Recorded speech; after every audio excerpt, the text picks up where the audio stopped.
নির্বাচন একটা ফ্রেশ নির্বাচন। উপনির্বাচন হয়েছে বগুড়ায়, যেটা নাকি তারেক রহমান নিজে জিতেছিলেন, সেই আসনে উপনির্বাচন উনি ছেড়ে দেওয়ার পর। আর ফ্রেশ নির্বাচনটা হলো শেরপুরে।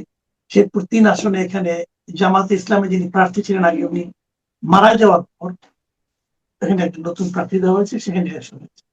এবং আনফর্চুনেট যেটা, সেটা হলো শেরপুরে আমরা দেখলাম যে জামাতের যিনি প্রার্থী ছিলেন তিনি শেষ মুহূর্তে এসে প্রায় ৪:৩০ কিংবা ৩:৩০টার দিকে এসে নির্বাচন বর্জন করলেন এবং উনি বললেন যে এই নির্বাচন অবাধ হয়নি, এবং উনি প্রেস কনফারেন্স করলেন এবং উনি বেশ কিছু ঘটনার উল্লেখ করলেন, তথ্য প্রমাণ সহ, যে এখানে এখানে এগুলো ঘটেছে, ওনার লোকজনকে বের করে দিয়েছে। আমার প্রশ্ন হলো যে জিনিসটা, সেটা হলো আসলে শেরপুরে বাড়াবাড়ি হয়েছে কি হয়নি সেটা তো আমি ওখানে ছিলাম না, যতটুকু জেনেছি মিডিয়ার মাধ্যমে জেনেছি। কিন্তু এ ধরনের মানে বিতর্ক হতে দেওয়া কেন? এটা কি এটা কি এড়ানো যেত না?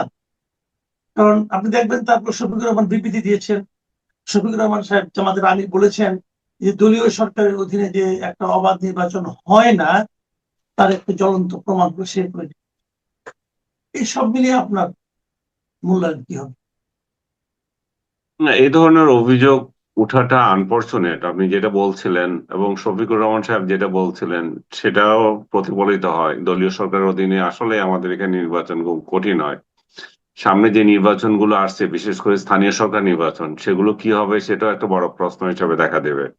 কারণ এই নির্বাচন যদি দল নিরপেক্ষ না হয়, মানে অন্তত সরকার পক্ষ যদি জোর জবরদস্তি করে বা করে থাকেন, যে অভিযোগ উঠেছে, সেটা তো আহ সুষ্ঠুতার লক্ষণ না। আমরা যদি খেয়াল করে থাকি যে বিএনপি আমলে, বিএনপি আগে যে ক্ষমতায় ছিল, তখনও তাদের বিরুদ্ধে এই ধরনের অভিযোগ উঠেছিল। বিশেষ করে মাগুরা নির্বাচন নিয়েই দেশের মধ্যে একটা চরম হাঙ্গামা হয়েছে।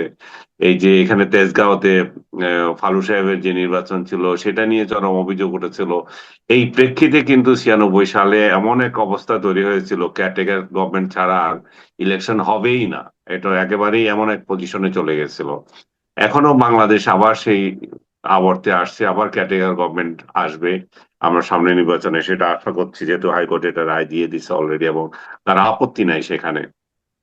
তো এইটা এইটা যেটা বলছিলাম, এটা আনফরচুনেট যে সরকারগুলো নির্বাচনের ক্ষেত্রে এই ধরনের ভূমিকা নেই। এবং আমি একবারে নিশ্চিত যে যে দুইটা ইলেকশন হয়েছে, এই দুইটাতে বিএনপি প্রার্থী জিততো। কারণ এমনিতে একটা আবহাওয়া থাকে যখনই সরকার আহ, গঠন হয়ে যায়, উপনির্বাচনগুলোতে সরকারের জয় জয় কাজ থাকে। এটা যে শুধু সরকার কারচুপি করে তা না, মানুষেরও একটা মনোভাব তৈরি হয়ে যায়। ঠিক আছে, এরা সরকার গঠন করছে, আমাদের এমপিটা যদি সরকার দলীয় হয় তাহলে এখানে উন্নয়নের সুবিধা হবে। এখানে তো আর এমন না যে এই একটা আসনের জন্য আমি যদি দিয়ে দিই, জামাত এখন ক্ষমতায় চলে আসবে, তো জামাতকে আমি বিএনপির পরিবর্তে জামাতকে পাবো, তা তো না। তো ভোটারদের মধ্যে একটা এই ধরনের একটা মনোভাব তৈরি হয় যে যে হোক, যে সরকার দলে থাকে তাকে দেওয়া বেটার, এটা আমাদের এলাকার জন্য, উন্নয়নের জন্য বেটার। কিন্তু যেটা আগে বলছিলাম, যে এই ধরনের সরকারি দল মানে আর মানে নিজেদের বদনাম করার জন্য আমি মনে করি যে এগুলো হয়। আর সরকারি দলেরও শুধু আমি দোষ দেব না, এখানে সরকারি কর্মকর্তা যারা থাকে, এখানে জামাত শেরপুরে অভিযোগ করেছে রিটার্নিং কর্মকর্তা এখানে কারচুপিতে অংশ নিয়েছে। এই ধরনের অভিযোগগুলোকে একদম হেলায় ফেলায় ছেড়ে দেওয়া উচিত না। যে আমাদের অভিযোগ আমি মনে করি যে এটা গুরুত্ব দেওয়ার মতোই। কারণ রিটার্নিং কর্মকর্তা কেন ইয়ে হবে, এবং অতি উৎসাহী এই রিটার্নিং কর্মকর্তাদের জন্য, এই অতি উৎসাহী ডিসিএসপি দের জন্যই তো আমরা দেখেছি যে 18 সালে নির্বাচন কেমন হয়েছিল এবং 24-এ নির্বাচন কেমন হয়েছিল। আমি এর আগেরটারে বলবো না, 14 নির্বাচন বলবো না, সেটা একটা পরিস্থিতি ছিল। কিন্তু 18 এবং 24-এ নির্বাচন যে জালিয়াতিপূর্ণ হয়েছিল এবং সেটার যে গ্রহণযোগ্যতা হয়নি, সেগুলোর মূল কারণ হচ্ছে আমলারা। এরাই তো নির্বাচনকে বিতর্কিত করে। এখন যে সরকার যে শুধু বিতর্কিত করেছে তা না, সরকারের অতি উৎসাহী আমরা যারা আছে তাদের তাদের দিকেও আমার আঙ্গুল আছে, যে এরাও বিতর্কিত করার ক্ষেত্রে ভূমিকা রাখে। জি। এর বাইরে আমরা গত কয়েকদিন ধরে যে জিনিসটা দেখছিলাম, সেটা হলো অন্তর্বর্তীকালীন সরকারের যে বিভিন্ন অধ্যাদেশগুলো, সেই অধ্যাদেশগুলোকে আইনে পরিণত করার একটা প্রক্রিয়া চলছিল। হুম। সরকার হুম একটা বিশেষ কমিটি গঠন করেছিল 14 সদস্যের, যেখানে 3 জন জামাতেরও সদস্য ছিলেন। হুম ওখানে আমরা দেখলাম যে বিচার বিভাগ সংক্রান্ত 4টা অধ্যাদেশকে একদম রহিত করা হুম হয়েছে। এবং এটা নিয়ে এটাও হুম দেখলাম যে আইনজীবীরা, বিশেষ করে শিশির মনির দেখলাম একটা প্রেস কনফারেন্স করেছেন যে তেনারা এটা নিয়ে হুম আদালতে চ্যালেঞ্জ করে রিট করবেন। এবং সবচেয়ে ইন্টারেস্টিং পয়েন্ট হলো, যে পয়েন্ট আমি বলতেই চাই, যে এই যে 4টার মধ্যে আমি অন্তত আমি প্রথম আলো যে জিনিসটা পড়লাম যে দুটো যে যে রহিতকরণ, সেখানে এই যে কমিটিতে বসছিল সেই কমিটিতে নোট অফ ডিসেন্ট দিয়েছে জামাতের 3 জন এমপি। হুম তো জামাতের এমপিরা যেটা নোট অফ ডিসেন্ট দিয়েছে, যে কারণে রহিত হয়ে গেল। তো সেই জিনিসটা কেন আমি বুঝতে পারলাম না, জিনিসটা এটা এটা কিভাবে কি হলো। নাকি জামাতের এমপিরা এটা বাতিল করার বিরুদ্ধে নোট অফ ডিসেন্ট দিয়েছে, এটা হতে পারে, আমি ঠিক শিওর না। তো বাতিল করার এই যে বিরোধী দেবে, বিষয় এটা তো স্বাভাবিক। স্বাভাবিক। এখন আমার কথা হলো কি, যে যে 4টা ছিল বিচার বিভাগ সংক্রান্ত, বিচারক হুম নিয়োগ সংক্রান্ত, বিচারক আপনার যে সচিবালয় করা সংক্রান্ত, এবং সুপ্রিম কোর্ট ওই হুম সচিবালয়ে কিন্তু কাজ শুরু হয়ে গেছে, কিন্তু এটা বাতিল হওয়ার পর সচিবালয় কিন্তু অধ্যাদেশ, কাজটা বন্ধ হয়েছে। আরেকটা ছিল বিচার নিয়োগ নিয়ে সুপ্রিম কোর্টের সচিবালয় বিচারক অধ্যাদেশ, নিয়োগ নিয়ে, তারপরে রাইট। সচিবালয় সংশোধন অধ্যাদেশ, এগুলাই আর বিচার বিভাগের স্বাধীনতা। এখন প্রশ্নটা হলো যে এগুলো কেন, এগুলো করে সরকারের কি লাভ হচ্ছে? আমি ঠিক একজাক্টলি জানি না, বাট সরকারের উপরও যে আমি দোষ দেবো তা না। এত তাড়াহুড়া কিসের? ইউনুস করে গেছে বলে আজ কালকেই করে ফেলতে হবে এমন তো কথা না। ইউনুসের সব অধ্যাদেশ যে ভালো হয়ে যে হবে এমন তো কোনো কথা না। এবং সরকারকে শুধু একা দোষ দেবো তা তো না। সরকার 133টার মধ্যে তো 98টা তো গ্রহণ করেছে, আর কতগুলো পর্যালোচনায় আছে। আর 2-4টা যদি রহিতকরণ হয়, সেটা তাহলে সরকার সরকার এখানে দেবে, একটা ব্যাখ্যা দেবে তারা তারা কেন করছে এবং তারা কি ধরনের রাইট, করতে চায় রাইট। তাহলে। তো এই সরকারকেও আমরা আমরা টাইম তো দেওয়ার ব্যাখ্যাটা, আছে, হ্যাঁ, আমরা তো ব্যাখ্যাটা দাবি করতে পারি, তাই না? ব্যাখ্যা দাবি করতে পারে, এবং সরকারকেও টাইম দিতে হবে। আমি আমি মনে করি না যে ইউনূস যা করেছে সবগুলোই করে দিতে হবে। তার মানে কি? তার মানে আর সরকারের দরকার কি? ওটা তো অটো হয়েই যেতে পারতো, পার্লামেন্টেরও দরকার নাই। তাহলে এত আপসেট হওয়ার কিছু নাই যে এগুলো হয় নাই তো হয় নাই, আহা হা, কি জানি হয়ে গেছে। ইউনূস যেটা করে গেছে এটা তো দেখছি, সে নিজেই যেগুলো মানে না সেগুলোই করে গেছে। এই যে বিচার বিভাগের স্বাধীনতার কথা হচ্ছে, সে নিজে বিচার বিভাগের কি স্বাধীনতা দিয়ে গেছে? বিচার বিভাগকে যদি আজকে স্বাধীনতার পর থেকে সবচেয়ে বেশি কুলুষিত করে, এই লোকটাই করেছে। এবং বিনা হুম। বিচারে এখনো লোকগুলো জেলের মধ্যে পৌঁছতেছে। এটা সরকারও মাথা ব্যথা করতেছে না, ইউনূসও মাথা ব্যথা করে নাই। সরকার মানে বর্তমান সরকারের কোনো মাথা ব্যথা নাই এটা নিয়ে। হাজার হাজার মানুষ ওই যে জেলে জেলে মরতেছে। কারণ কি? এরা আওয়ামী লীগ বিশ্বাস করে। আওয়ামী লীগ তাদের সাথে কোনো না কোনো ভাবে আওয়ামী লীগের স্লোগান দিছিল, এইবার করছিল, তার আত্মীয় স্বজন আওয়ামী লীগ করতো। তা একটা বিশ্বাসের জন্য তো আপনি কাউকে জেলে রাখতে পারেন না। আপনি আসল কাজ যেটা করার সেটা তো করতে পারেন নাই। আসল কাজ যেগুলো বড় বড় দুর্নীতিবাজ, সেগুলো দেশ থেকে পালিয়ে গেছে। বড় বড় দুর্নীতিবাজদের বিরুদ্ধে আপনি কিছুই করতে পারেন নাই। এখন চুনুপুটি ধরে জেলে রেখে দিয়েছেন। এই চুনুপুটিদেরকে জেলে রাখার কারণে তার পরিবার কিভাবে সাফার করছে, অর্থনৈতিক ভাবে কিভাবে মানে ধ্বংস হচ্ছে। এবং বিচার প্রার্থনা করছে তারা যে উম, আমি জামিনটা নেব। জামিন নেওয়ার পর আবার তাকে দেওয়া হচ্ছে, সোনারের দেখানো হচ্ছে অন্য একটা মামলায়, ভুয়া ভুয়া মামলায়। আমরা গত সপ্তাহে এটা আলাপ করেছি। শওকত মাহমুদের মতো একজন সাংবাদিক, তাকে সোনারের দেখিয়েছে কি মামলায়? ওই যে ডিআরইউতে একটা আলোচনা সভা ছিল মুক্তিযোদ্ধা মঞ্চের, ওইটাতে। সেখানে সে জানেও নাই, তার সাথে কোনো সম্পর্ক নাই। তো ভুয়া মামলার আর কত নজির দেবো আমরা? তো ভাই, আমি একটা মনে জিনিস করি যে আমাকে বলেন, আপনি আমাকে বলেন যে এই সরকার আসার পর আওয়ামী লীগ সরকারের আমলে দায়ের করা বিভিন্ন মামলাগুলো তারা প্রত্যাহার করেছে, এটা কয়েক হাজার মামলা, ঠিক হ্যাঁ, না? তো সেগুলো করলো। অন্তর্বর্তীকালীন সরকারের আমলে যে মামলাগুলি হলো, ভুয়া মামলাগুলি হলো, সেগুলো প্রত্যাহার হচ্ছে না কেন? যেমন আমি একটা উদাহরণ দিয়ে বলি, যেমন আপনি ধরেন আপনি জামিন পেয়েছেন, দেখেন আপনি জামিন পেয়েছেন, আমরা কিন্তু যারা আপনার পরিচিত, যারা আপনার ক্লোজ আছি, আপনার ফ্যামিলি, আমরা সবাই কিন্তু বিরাট খুশি। কিন্তু এই খুশি তো খুশি না, আপনি তো মামলা থেকে মুক্তি পান নাই, আপনাকে যে যে হাজিরা দিতে হবে। তাহলে মামলাগুলি কেন প্রত্যাহার করা হচ্ছে না? হ্যাঁ, মামলাগুলো ভুয়া, এগুলো প্রত্যাহার করা হচ্ছে না, হয়রানি মামলা দিয়ে রাখছেন। মাসুদ ভাই, আপনি তো শুধু এটা দেখেছেন। আপনি কি জানেন হাইকোর্টে জামিন দেওয়ার ফলে পর আমার এই জামিনের বিরোধিতা করে আবার আপিল বিভাগে করেছে? এবং এটা এই সরকার আমলে করেছিল। আপিল বিভাগে করেছে, মানে এটাকে স্টে করানোর জন্য। এবং ফরচুনেটলি সরকারের লোকই আবার হেল্প করেছে যে না এটা স্টে হয় না, এটাকে আমার ইয়ে করেছে। কিন্তু 1 মাস ধরে আমি ঝুলেছিলাম কিন্তু, যে আমাকে আমার আমার এই যে সন্ত্রাস বিরোধী মামলায়, আর আরেকটা মামলা তো আমার হয়রানিমূলক মামলা তো রয়ে গেছে, এবং এগুলো হাজিরা দিতে হবে আমাকে। যাই হোক, আমার নিজের কথা বলবো না, আমি বলবো যে হাজার হাজার মানুষ যে এখন যে জেলে পচে ঠিকই আছে বলছেন। এই সরকার, এবং হ্যাঁ, আপনি রাইটলি পয়েন্ট আউট করেছেন যে তাদের মামলাগুলো যদি পর্যালোচনার জন্য কমিটি করা হয়, সেগুলো যদি মুক্তি পেয়ে যায় একটার পর একটা, তাহলে এই ইউনূস যে মামলাগুলো করেছিল সেগুলো কেন পর্যালোচনা হবে না, সেগুলোর কেন একটা কমিটি হবে না? আমার তো মনে হয় আইনের শাসন প্রতিষ্ঠার কথা বলি, তাহলে আইনের শাসনের এটাই হচ্ছে প্রথম পদক্ষেপ, যে আপনি ভুয়া মামলায় কোনো লোককে রাখবেন না। আমি ওই দিন এক কথার কথা আলাপ করছিলাম যে আমাদের যে বিচার বিভাগের যে এখানে তো আমি মানে দলীয় আনুগত্যের যে বিষয়টা আছে সেটা তো আছে, জেলখানায় সেগুলো কি জেলখানা বলে? এগুলোকে জেলখানার পর্যায়ে পড়ে? আপনি কঙ্কর মিশ্রিত মানে পচা ভাত দিচ্ছেন, খাচ্ছে, এবং যে যারা গরিব তারা মানে এগুলো সহ্য করতে হচ্ছে, অথচ বিশ্বের কোন দেশে আছে যে এইভাবে বন্দীদেরকে এত অবহেলায় রাখা হয় এবং তাদের মানবাধিকার এইভাবে লঙ্ঘিত হয়? আপনি দেখেন, আজকেও একটা বিচার হয়েছে, যে আপনি দেখছেন যে গতকাল যেটা যেটা ইয়ে আবু সাইদের যে মামলাটা, সেটা পত্রিকায় এসেছে ফলাও করে, যে কি হয়েছে সেখানে, 2জনকে আহ, মৃত্যুদণ্ড দিয়েছে, আর 3জনকে যাবজ্জীবন দিয়েছে, আর বিভিন্ন জনকে 3 বছর থেকে 10 বছর ইয়ে দিয়েছে। 25 জন, 30 জন টোটাল একটা মামলাতে 30 জন লোককে সাজা দিয়েছে। চিন্তা করে দেখেন, একটা লোক মারা গেছে দেখেছে সেখানে সেখানে 30 জন লোককে। তার মানে একটা আমাদের বিচার বিভাগ গুলো, আমাদের আইনগুলো এমন ভাবে হচ্ছে, এটা জুডিশিয়ালি একটা কিলিং এর জায়গা হয়েছে। আমি এর আগে বলেছিলাম যে আবরার হত্যা মামলা, সেখানে দেখেন 25 জন ছেলের মধ্যে 20 জনকে 20 জনকে ফাঁসি দিয়ে দিয়েছে। একটা ছেলে মৃত্যু, আর 20 জনকে ফাঁসি দিয়েছে তার সমমনা সমবয়সী আরেকগুলো ছেলে, যেন ওদের মা বাপ নাই, ওদের কোনো প্রাণ নাই, ওরা ওরা এমন অপরাধ করেছে যে যেগুলোর ফাঁসি কার্যকর হয়ে গেল, এবং আর 5 জনের যাবজ্জীবন দিয়েছে। এবং তাও নিম্ন আদালত যেটা দিয়েছে হুবহু একই জিনিস রেখেছে। শেখ হাসিনা জনপ্রিয়তা লাভের জন্য এই ধরনের কাজ করে গিয়েছেন, এবং শেখ হাসিনার ওইটাই আবার ইউনূস ধারণ করেছেন। একই ঘটনা ঘটেছে বিশ্বজিৎ হত্যাকাণ্ডের সময়ও, একই পপুলার স্ট্যান্ড নেওয়ার জন্য সরকারটিকে রাখতে হবে, সরকারের বদনাম করা যাবে না, শেখ হাসিনা এই জনতুষ্টির রায় দিয়েছেন, এবং সেগুলো এখনো বহাল আছে। এবং আমি জেলখানায় গিয়ে দেখেছি কি নির্বিচারে এই, ইয়েদের বিডিআর এর ছেলেপেলেদেরকে ধরছে।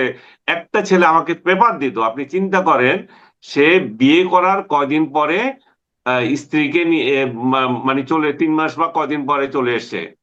তারপর তার আর যাওয়া হয় নাই, তার কোনো বাচ্চা কাচ্চা হয় নাই, আজকে 17-18 বছর তার স্ত্রী এখনো তার অপেক্ষায় আছে, এবং সে ওই জেলে আছে, এবং তার জীবন যৌবন সব চলে গেছে। একটা চিন্তা করেন। আরেকটা বর্বরতা, যে যাবজ্জীবন সাজা হচ্ছে 30 বছর। ভাই 30 বছর তো একটা মানুষ মরেই যায়, ইয়ে পায় না, তার সংশোধনের সময় কোথায়? আর 30 বছর জেলে থাকলে একটা লোক কিভাবে আর ইয়ে করে?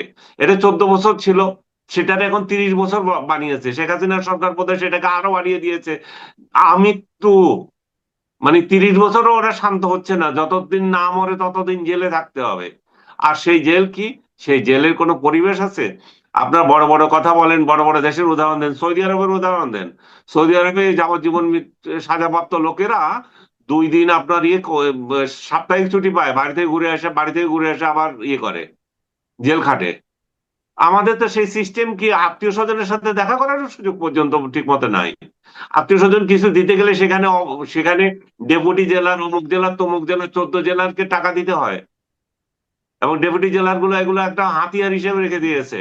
একটা মহিলা আমাকে ওই দিন অভিযোগ করলো, তার হাজবেন্ডকে জন্য সে বিয়ে বিয়ে ইয়েতে ঈদে আপনার খাবার দিতে গিয়েছে, টিফিন কারিতে করে দিয়েছে, সেটাকে খাওয়া দেওয়া তখন নিয়ম আছে, এটা ওপেন ফর অল, আত্মীয় স্বজনকে দিতে পারেন।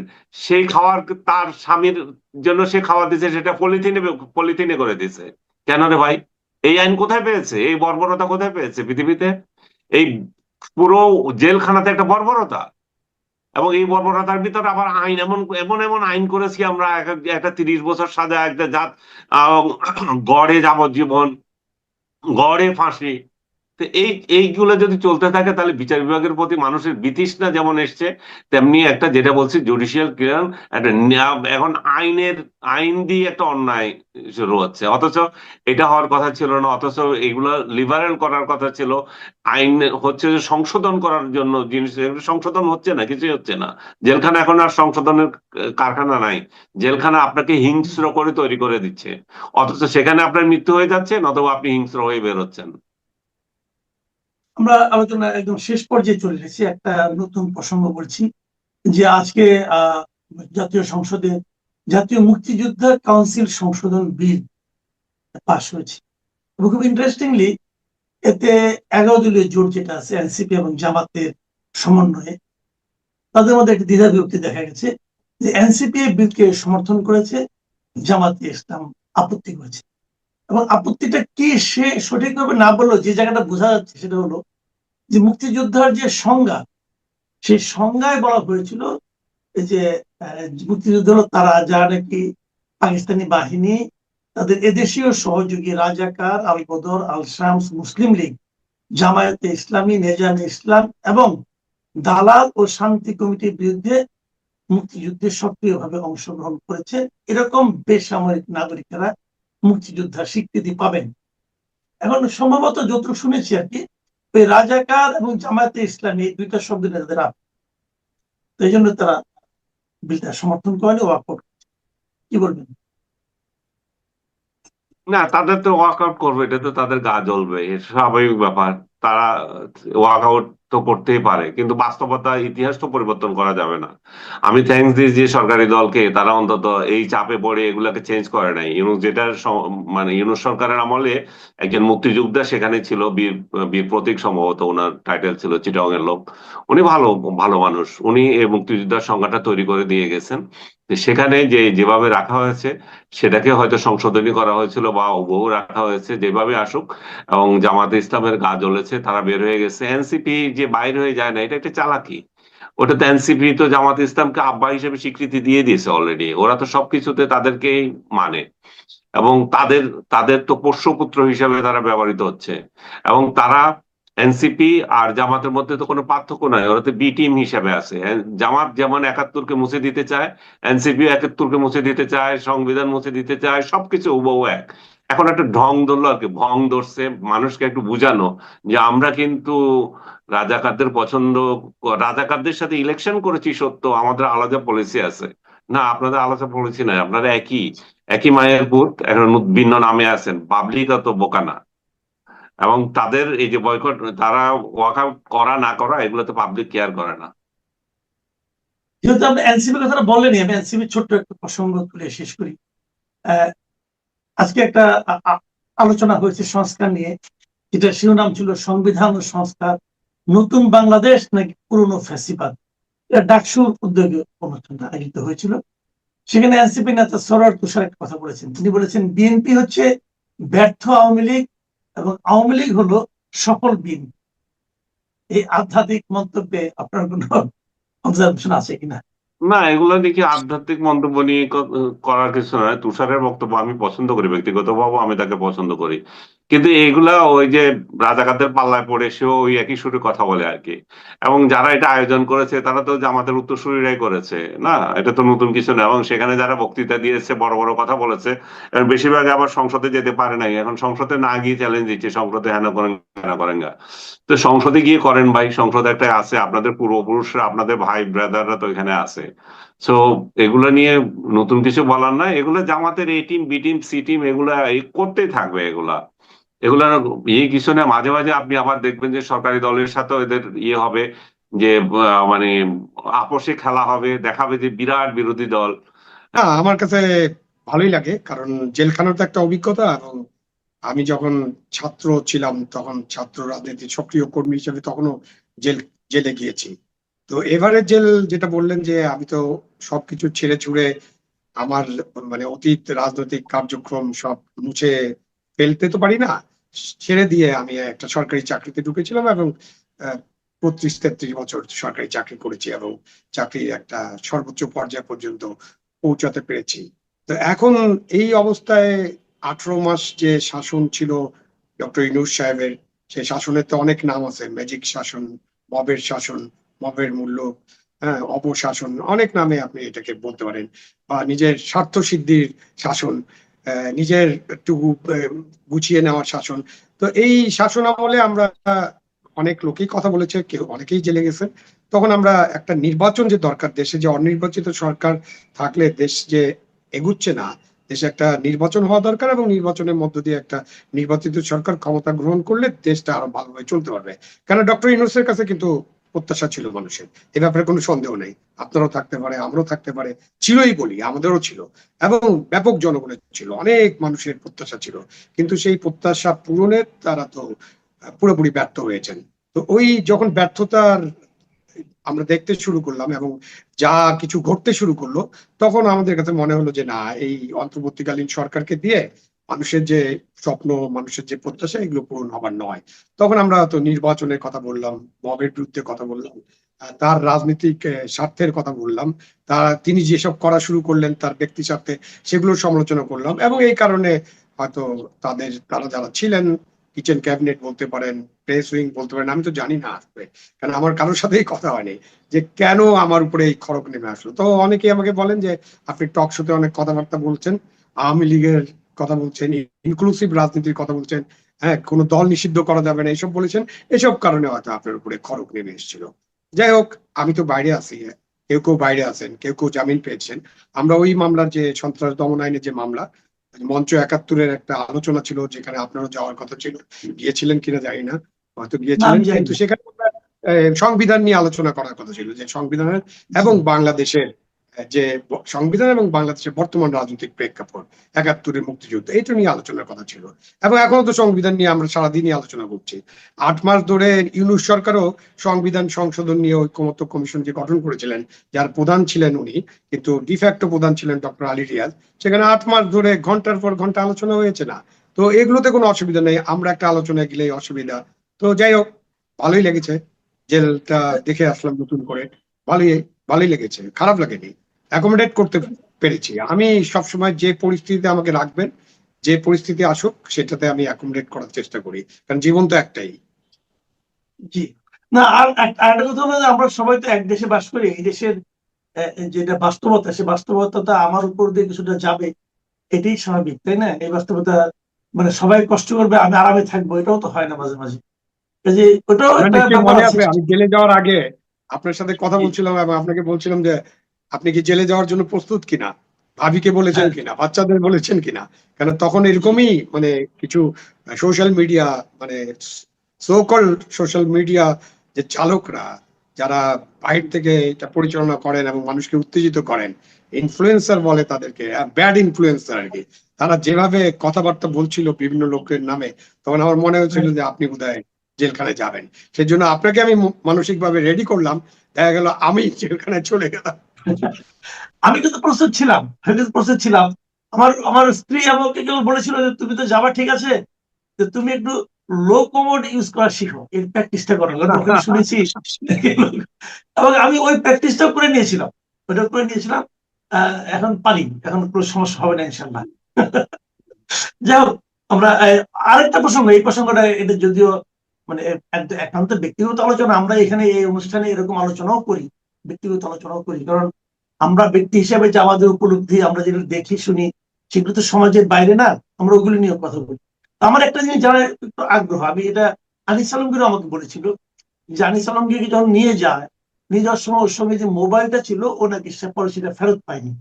তাই আমি ভাবলাম সমস্যাটা কি, এটা হয়তো কোনো একজন পুলিশ কর্মকর্তার স্ত্রী এখন ব্যবহার করছে, সমস্যা তো নাই কোনো। হ্যাঁ, এটা ভালো হাতেই করেছে। আপনি কি আপনার মোবাইল ল্যাপটপ যেগুলি যারা নিয়েছিলেন সেগুলি ফেরত পেয়েছেন? না, এখনো ফেরত পাইনি। তবে আপনি যেটা বললেন যে এরকম ঘটনা ঘটে যে যে যারা গ্রেফতার হন তাদের দামি মোবাইল টোবাইল থাকলে ওরা হয়তো পারিবারিক ভাবে কেউ ব্যবহার করেন, আইয়ুব সাহেবের কোনো আত্মীয় স্বজনকে দিয়ে দেন, এরকম ঘটনা ঘটে। কিন্তু এরকম ঘটনা যে 100% ক্ষেত্রে ঘটে সেরকম না। আমি যারা এই মামলার আসামি, তারা শাহবাগ থানা থেকে তাদের মোবাইল সকলকে দিয়ে দেওয়া হয়েছে, বাট আমার মোবাইল এবং ল্যাপটপ এখনো টিভির হেফাজতে আছে, মানে আইয়ুব সাহেবের হেফাজতে আছে।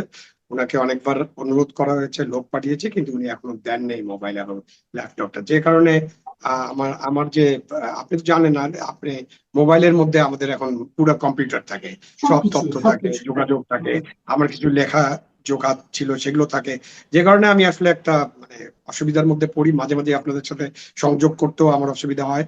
তো এখন এটা কিছু বলার নাই, উনাকে আরেকবার রিকোয়েস্ট করবো, বারবার রিকোয়েস্ট করবো যদি উনি দয়া করে দিয়ে দেন। বাট এটা তো দিয়ে দেওয়া উচিত, কারণ উনি প্রায় 7 মাসের মতো হয়ে গেল, আমি তো 87 দিন জেলে ছিলাম এবং জেল থেকে বাইরে হওয়ার প্রায় 4 মাস হয়ে গেল। তার মানে 7-8 মাসে ওই মোবাইল এবং আমার ল্যাপটপের যদি ফরেন্সিক করার ইচ্ছা থাকে বা ফরেন্সিক করার দরকার পড়ে, ও নিশ্চয়ই ফরেন্সিক করার জন্যই তারা নিয়েছেন, সেটা তারা 1 দিন 2 দিনের মধ্যে করে ফেলতে পারেন। এটা তো আমরা তো মোটামুটি এসব ব্যবহার করি এবং আপনিও জানেন, আমি জানি, উনারাও জানেন। সুতরাং ফরেন্সিক করে আমার মোবাইলটা তারা ফেরতই দিতে পারেন, বাট দিচ্ছেন না। হ্যাঁ, এটা একটা যন্ত্রণা। এখন এই যে বাংলাদেশের অনেক যন্ত্রণার সাথে এই যন্ত্রণা ভোগ করতে হবে। আপনি রাস্তায় বেরোবেন, তেল পাবেন না, এখন তেলের লাইনে আপনি প্রায় 6 ঘন্টা দাঁড়ানোর পরে 20 লিটার তেল নিতে হয়। আমি নিজেই একদিন আমি ড্রাইভ করি, তখন আমার প্রায় 1.5 ঘন্টা 2 ঘন্টা লেগেছিল। রাস্তায় যানজট হবে, হঠাৎ করে কি ঘটবে এটা জানি না, তো আমি এগুলোকে জীবনের অংশ হিসাবে নিয়েছি, যে জীবনের অংশ। কিন্তু মোবাইলটা আমার খুব দরকার, ল্যাপটপটা আমার খুব দরকার। এখন আমি তো আবার নতুন করে এটা কিনতে পারবো না। জি, যাই হোক, আমি একটু রাষ্ট্রীয় পর্যায়ে আসি। আমাদের পররাষ্ট্রমন্ত্রী, মানে পররাষ্ট্রমন্ত্রী বলবো না, আমার দেশের নতুন সরকার আসার পর প্রথম একজন মন্ত্রী অফিসিয়াল একটা সফরে ইন্ডিয়া গিয়েছেন। আমাদের প্রতিবেশী দেশ এবং আমাদের জন্য খুব গুরুত্বপূর্ণ একটা দেশ, এবং সেখানে অনেকগুলি বিষয় নিয়ে আলাপ হয়েছে। আমরা খুব অধীর আগ্রহে অপেক্ষায় ছিলাম যে আমাদের তো গঙ্গা চুক্তি এই বছরে শেষ হয়ে যাবে, সেটা উনি কি করবেন, সেটাও হয়তো হবে কিনা আমি জানি না। ব্যবসায়িক বিষয় নিয়ে আলোচনা হচ্ছে, তেল নিয়ে আলোচনা হচ্ছে, ভিসা নিয়ে আলোচনা হচ্ছে, এবং বন্দি প্রত্যার্পণ নিয়েও বোধহয় কথা হচ্ছে। এগুলি না পত্রপত্রিকায় যতটুকু দেখেছি আর কি। তো যতটুকু আপনিও দেখেছেন, আপনার কি মনে হচ্ছে? আর দ্বিতীয়ত, আপনি কি প্রত্যাশা করেন এই সফর থেকে? ফর্মাল যৌথ ঘোষণা বলে তো এখন পর্যন্ত আমি কিছু দেখি নাই আপনার নজরে, মানে আমি তো আজকে না, সকালে আসলে ফর্মাল যৌথ ঘোষণা আসে নাই। এই সফরটার ব্যাপারে দুটো ইম্পর্টেন্ট জিনিস হলো, প্রথম আমরা একটা শুভেচ্ছা সফর চেয়েছিলাম, মরিশাসের একটা প্রোগ্রাম আছে, ওই যাওয়ার পথে দিল্লিতে আমাদের পররাষ্ট্রমন্ত্রী এবং ওনার সাথে যে অ্যাডভাইজার আছেন পররাষ্ট্র উপদেষ্টা, উনিও বোধ গিয়েছেন, দুজন গিয়েছেন। তো এই যে দুজন গেলেন, পরবর্তীতে ওনাকে করা হলো যে এটা সরকারি সফর করা হলো, এবং সরকারি সফরেই ওনারা আছেন। তো ওনাদের কাউন্টার পার্ট, আগে অজিত দোভালের সাথে একটা মিটিং হয়েছে, কাউন্টার পার্টের সাথেও মিটিং হবে। এবং আপনি যা যা বললেন বিষয়গুলো তো আমরা সবাই জানি যে আমাদের ভারতের সাথে কি কি নিয়ে আলোচনা করা দরকার। যেমন গঙ্গা পানি চুক্তি, যেটা এই বছরের ডিসেম্বরে শেষ হয়ে যাবে, চুক্তি যে আমরা করেছি, শেখ হাসিনা যেটা করেছিলেন, তো এটা শেষ হয়ে যাবে। আমাদের তিস্তা পানি বন্টন চুক্তি নিয়ে অনেকদিন ধরে আমাদের মধ্যে আলোচনা হচ্ছে, টানাপোড়েন আছে। আমাদের বর্ডার কিলিং নিয়েও অনেক টানাপোড়েন আছে। এর মাঝখানে তো আমাদের ব্যবসা বাণিজ্যের বিষয় আছে, কেন আমরা যতই স্লোগান দেই পিন্ডি ঢাকা বা দিল্লি ঢাকা, আমরা যতই বলি, তারপরেও কিন্তু আমাদের দিল্লির সাথে একটা ভালো সম্পর্ক রাখার প্রয়োজন আছে। এই জন্য পররাষ্ট্রমন্ত্রীর প্রথম শুভেচ্ছা সফর এবং সরকারি সফর হয়েছে জি, ইন্ডিয়াতে। এবং সেখানে ব্যবসা বাণিজ্যটা খুব ইম্পর্টেন্ট, খুব ইম্পর্টেন্ট। আমাদের যে শেখ হাসিনা যে ডিজেল পাইপলাইনটা উদ্বোধন করেছিলেন শেখ হাসিনা এবং মোদি, যেটা পার্বতীপুরে এসে শেষ হয়েছে ইয়া থেকে, শিলিগুড়ি থেকে, তো সেই পাইপলাইনে এখন ডিজেল আসছে, অন্তর্বর্তীকালীন সরকারের সময় এসছে। তখন কিন্তু এরকম আলোচনা হচ্ছিল যে এই পাইপলাইন দিয়ে আমরা নাকি আমাদের যত গ্যাস টেস আছে ওগুলো ভারতে পাঠিয়ে দিব। যাই হোক, অনেক আলোচনা হয়, অনেক সমালোচনা হয়, অনেক মিথ্যা তথ্য ছড়ানো হয়, কিন্তু আমরা এখন দেখছি যে ওই পাইপলাইনে ডিজেল আসছে। এবং পাইপলাইনের যে সক্ষমতা পুরো ব্যবহার করলে আমাদের ডিজেলের বিষয়টা আছে, ভারত থেকে আমাদের অবশ্যই তেল ডিজেল এগুলোর দরকার আছে, ওই পাইপলাইনে শুধু ডিজেল আসবে। এবং ভারত থেকে আমাদের অন্যান্য পণ্য, পেঁয়াজ দরকার হলে পেঁয়াজ, আলু দরকার হলে আলু, আপনার চাল দরকার হলে চাল। সুতরাং একটা ব্যবসা বাণিজ্য। এবং ভারতের সাথে আমাদের একটা চুক্তি ছিল যেখানে আমরা আমাদের কিছু গার্মেন্টস এর জিনিসপত্র এয়ার ফ্রাইটে পাঠাতে পারতাম, সেটা আবার দিল্লি বা মুম্বাই থেকে বিদেশে চলে যেত। সেই ইয়েটা তারা অন্তর্বর্তীকালীন সরকারের সময় বাতিল করেছেন। আমাদের এইটা আলোচনা করার দরকার নেই যে অন্তর্বর্তীকালীন সরকারের সময় ভারতের সাথে যে সম্পর্ক, সেই সম্পর্কটা কিন্তু একেবারেই তলানিতে পৌঁছে গেছিল, কারণ অন্তর্বর্তীকালীন সরকারের নানান কথাবার্তা, আচার আচরণ, এবং ভারতের যে নির্বাচিত সরকার ছাড়া ওনার কারোর সাথে ডিল করবে না, এই অ্যাটিটিউডটা নেওয়ার ফলে তখন একেবারে সম্পর্কটা তলানিতে পৌঁছে গেছিল। এবং আমাদের তারপরেও কিন্তু তেল এসেছে, আপনার পেঁয়াজ এসেছে, চাল এসেছে যখন প্রয়োজন হয়েছে, কিন্তু ওই ডিপ্লোম্যাটিক সম্পর্কটা ভালো ছিল না, এটা আমরা বলতে পারি। এখন একটা নির্বাচিত সরকারের সময় ভালো ডিপ্লোম্যাটিক সম্পর্ক গড়ে উঠবে, এটা আমরা প্রত্যাশা করতেই পারি। তো সব আলোচনার মধ্য দিয়ে আমরা কোথায় যেতে পারবো এটা আমি ঠিক জানি না, কেন গঙ্গা পানি চুক্তি একটা অনেক বড় ইস্যু। আমার মনে হয় ওইটাতে শীর্ষ পর্যায়ের বৈঠক লাগবে, মানে পররাষ্ট্রমন্ত্রী পর্যায়ে এটা সমাধান হবে না। এটা ডিসেম্বরে শেষ হলেও এই পানি চুক্তি কিন্তু চালু থাকবে, কারণ আমাদের সাবেক প্রধানমন্ত্রী শেখ হাসিনা যখন এই চুক্তিটা করেন তখন সেখানে একটা ক্লজ আছে যে যদি আমাদের মধ্যে মতভেদ হয় বা চুক্তি রিনিউ না হয়, তাহলে যা এখানে আছে সেটা চলতে থাকবে। সুতরাং ওইটা আমাদের চালু থাকবে বলে আমি আশা করি। নিশ্চয়ই ভারতের পক্ষ থেকে ওই আচ্ছা, এটা অনুচ্ছেদটা অন্য একেবারে একটা বাদ ব্যাখ্যা হয় দিয়ে না? দেওয়া হবে। না, জি, এটা অন্য একটা ব্যাখ্যা হয় না? সেই ব্যাখ্যাটা হলো গিয়া যে কোনো মতভেদ তো হয়নি, মেয়াদ শেষ হয়ে গেলে চুক্তি শেষ হয়ে যাবে, এটা তো হতে পারে। ভারত যদি বলে যে কোনো মতভেদ হয়নি, কাজে চুক্তির মেয়াদ শেষ, চুক্তি শেষ। না সেটা সেটা বলবে না, সেটা বলা, হ্যাঁ এটা ব্যাখ্যা করতে পারে, বা ভারত এটা বলবে না, কারণ ওই চুক্তিতে যেভাবে লেখা আছে সেটা হলো যে আমরা যদি চুক্তিতে আবার নতুন করে চুক্তি না করি বা মতভেদ হয়, হ্যাঁ, তাহলে হয়তো মতভেদ আমরা একটা প্রকাশ করতেই পারি যে আমাদের চুক্তিটা চালু করা হোক। তো গঙ্গা হ্যাঁ, পানি চুক্তির বিষয়ে যে স্পেশাল ক্লজটা আছে সেটা তো থাকলে পানি চুক্তি নবায়ন আমাদের জন্য একটা বড় ইস্যু, চ্যালেঞ্জ, এবং এটা চলতে থাকবে, এটা আমাদের প্রত্যাশা, মানে আমার মনে হয় যে এটা সম্ভব। কিন্তু তিস্তা পানি চুক্তি কিন্তু এটা নিয়ে কথাবার্তা হবে, কারণ এটা টানাপোড়েনটা থেকে যাবে। ওইখানে ভারতের যে সংবিধান আছে সেই অনুযায়ী আপনার পশ্চিমবঙ্গের একটা রোল আছে সেখানে। মমতা ব্যানার্জি যদি নির্বাচিত হন, তিনি অথবা যারা নির্বাচিত হবেন তারা কিভাবে এটা দেখবেন তার উপর অনেকটা নির্ভর করবে। ব্যবসা বাণিজ্য হয়তো আপনার ভালো হবে, এটা প্রত্যাশা করা যায়। এবং আরো অনেক আলাপ আলোচনার বিষয় আছে, সেগুলো আলাপ আলোচনা করতে হবে। করার মধ্য দিয়ে প্রত্যর্পণ চুক্তি নিয়ে আলাপ আলোচনা হতে পারে, বাট এই আলাপ আলোচনা কতদূর গড়াবে এটা দেখতে হবে, এটার জন্য অপেক্ষা করতে হবে। এগুলো এই ভিজিটেই সবকিছু হয়ে যাবে এরকম আমি মনে করছি না, মনে করার কোনো কারণ নেই। আচ্ছা, আরেকটা জিনিস আমি দেখলাম যে কালকে আমাদের যোগাযোগ মন্ত্রী, রেলমন্ত্রী উনি বললেন যে ভারত থেকে নাকি রেলের প্রায় 200টার মতো বগি ওনারা আনতেছেন। তো এটা তো একটা বড় মানে ডেভেলপমেন্ট। আবার এর মধ্যে দেখলাম যে আপনার পাইপ লাইনে কিছু তেলও চলে আসছে, এবং আহ, পররাষ্ট্রমন্ত্রী হয়তো এই বিষয়টা নিয়ে আলোচনা করবেন যে আরো কিভাবে তেল আনা যায়। তো এই যে জিনিসগুলো আসছে ভারত থেকে এত কিছু, তো আমরা কিন্তু দেখেছি যে গত 18 মাসে এক ধরনের প্রচারণা ছিল যে ভারত খুবই খারাপ, ভারতের জিনিসপত্র খারাপ, ভারতের জিনিসপত্র আনলে আমাদের ইমান নষ্ট হয়ে যেতে পারে। কিন্তু এখন এইগুলি যে আনতেছে, এই যে তেলগুলি, এগুলি হালাল হবে তো? অথবা এই বগিতে আমরা কি উঠতে পারবো, তারপরে আমাদের উঁচু থাকবে, এই ধরনের কোনো সমস্যা হবে কিনা, এটা নিয়ে আপনার কোনো ধারণা আছে? না, এটা তো আলোচনার কোনো দাবি রাখে না, কেন এইসব এমন বিষয়, মানে যে বাতুল বিষয় বলে না বাংলাতে একটা কথা, যে এগুলো এমন বিষয়, এমন এমন কথাবার্তা যেগুলোর কোনো বেসিস নাই, এবং যারা এটা বলেন তারা নিজেরাও এটা বিশ্বাস করেন না। কেন এরকম আমরা পত্র পত্রিকায় দেখেছি যে চিকিৎসার জন্য নিজের বাবা মাকে ভারতে পাঠানো হয়, ওনারা নিজেরাও ভারতে যান, ওখানে তাদের তারা যেতে চান।